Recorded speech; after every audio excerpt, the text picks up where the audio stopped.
మున్సిపాలిటీలో ఎన్నికల ప్రచారం నిర్వహించిన బీఆర్ఎస్ పార్టీ అభ్యర్థి కోన్రెడ్డి మధు 5వ వార్డులో నన్ను భారీ మెజార్టీతో గెలిపించాలని చేతులు జోడించి నమస్కరిస్తున్నాను. కేసీఆర్ హయాంలో చేసిన అభివృద్ధి కొనసాగించే పరిస్థితి లేదు. బీఆర్ఎస్ చేసిన అభివృద్ధి కాంగ్రెస్ పెడుతున్న ఇబ్బంది కండ్ల ముందే కనబడుతోందని అన్నారు. వాసుడైన కోన్రెడ్డి మధు 5వ వార్డు అభ్యర్థిగా కూసుకుంట్ల ప్రభాకర్ రెడ్డి గారు నన్ను నియమించడం జరిగింది. అందుకు నేను 5వ వార్డులో ప్రచార భాగంగా ఈరోజు అంగడిపేటలో అన్ని వీధులు తిరగంగా అన్ని పనులు పెండింగ్ ఉండడం వలన అందరూ కాంగ్రెస్ వాదులను వ్యతిరేకంగా చూస్తూ మమ్మల్ని మంచిగా చూసుకోవడంతో మా ప్రభుత్వం బాగుంది గతంలో అని చెప్పడం వలన మేము సంతోషిస్తున్నాము. దానికి ప్రజలు మంచిగా సహకరిస్తున్నారు. మేము చేసే పనులకు మాకు అభివృద్ధి ధ్యేయంగా చూస్తూ వచ్చే రానున్న 2029 ఎలక్షన్లో బీఆర్ఎస్ ప్రభుత్వం రాబోతుందని సంతోషంగా తెలియజేసుకుంటాను. అంగడిపేట పరిధిలో ఉన్న 4-5 వార్డులకు సంబంధించి ప్రచారం చాలా ముమ్మరంగా చాలా భారీ ఎత్తున మేము ప్రచారం మొదలుపెట్టడం జరిగింది. గతంలో నేను ఇక్కడ 5వ వార్డులో పోటీ చేసి స్వల్ప తేడాతో ఓడిపోవడం జరిగింది.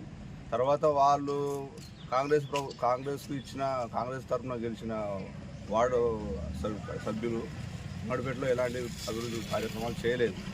నేను తర్వాత కూసుకుంట్ల ప్రభాకర్ రెడ్డి గారి ఆధ్వర్యంలో రెండోసారి ఎమ్మెల్యేగా అయినాక నేను వచ్చి ఈ ఊళ్ళో ఈ బజార్లో సీసీ రోడ్లు కానీ కొన్ని సమస్యలు నేను పరిష్కరించగలిగాను.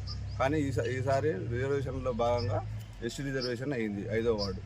దానికి సంబంధించి మేము ప్రభాకర్ రెడ్డి సారు, మేము బోయపల్లి అనంత్ కుమార్ సారు అందరం కలిసి కోన్రెడ్డి మధుని మేము ఇక్కడ బలపరచడం జరిగింది. ప్రతి ఇంటికి తిరుగుతున్నాం.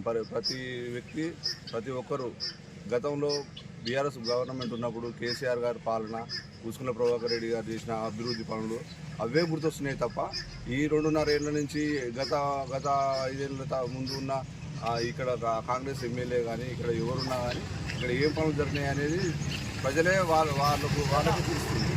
అందరికీ వాటర్ ప్రాబ్లం ఉంది. ఆ వాటర్ ప్రాబ్లం అనేది నేను తీర్స్తాను. అంగడిపేట ప్రజలకి సంతోషంగా వినవించుకుంటున్నాను. వాగ్దానం చేస్తున్నా. అందరికీ సంతోషంగా నా సొంత నిధులతో నేను చేస్తాను రెడీగా ఉన్నా. నన్ను గెలిపించుకోవడము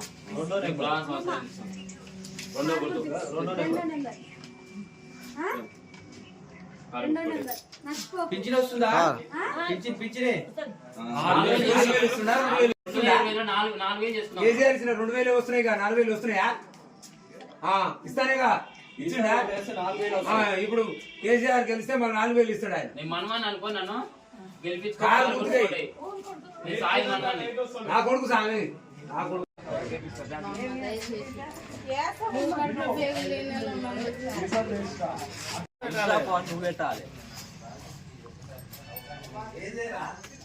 టీచరమ్మా అన్ని ఆలోచన చేసుకో. నువ్వే